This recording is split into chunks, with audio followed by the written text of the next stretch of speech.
பாருங்க உறவுகளே, காலையில் எனக்காக ஒரு ஜீவன் காத்துட்ருக்குது பாருங்க. நாய்கிட்ட கடி வாங்கி சோறு இல்லாமல் ரொம்ப கஷ்டப்படுற டாகுங்க இது. இதுக்கு தான் நான் சாப்பாடு எடுத்துகிட்டு வந்திருக்கிறேன் பாருங்கள், வைக்கிறதுக்கு கொண்டு வந்திருக்கிறேன். ரொம்ப பாவங்க, சாப்பிடாம அப்படியே எலும்பு தோலும் ஆயிடுச்சுங்க. ரொம்ப கடி வாங்கி உடம்பு ஃபுல்லாகவே காயங்க. அதனால் இதுக்கு நான் சாப்பாடு வைக்க வந்திருக்கிறேன் பாருங்கள். பக்கத்து டாக்கெலாம் வந்து என்னென்ன பண்ணுது பாருங்கள். ஏய், வரக்கூடாது, போ போ, நீ போ போ அங்கிட்டு. வந்தீங்கன்னா பிச்சிருன்னு நினச்சிக்க.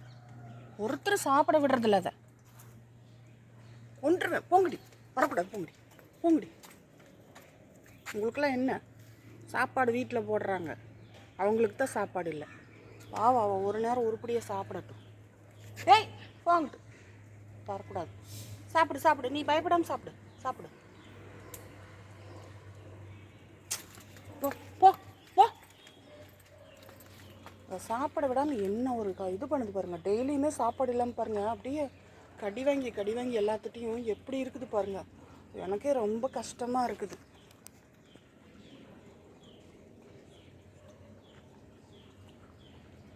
வந்தீங்கன்னா பிச்சிருன்னு நினச்சிக்க.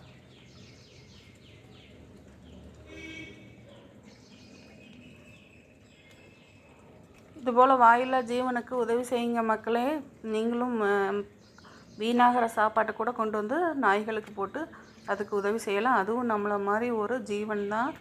இந்த வீடியோ உங்களுக்கு பிடிச்சிருந்தால் லைக் பண்ணி, ஷேர் பண்ணி, சப்ஸ்கிரைப் பண்ணுங்கள் ஃப்ரெண்ட்ஸ். மீண்டும் இன்னொரு வீடியோவில் சந்திக்கலாம். பாய். எனக்கு இப்போ தான் மனசு சந்தோஷமாக இருக்குது. இந்த நாய் மனசு நிம்மதியாக சாப்பிட்ருக்கு.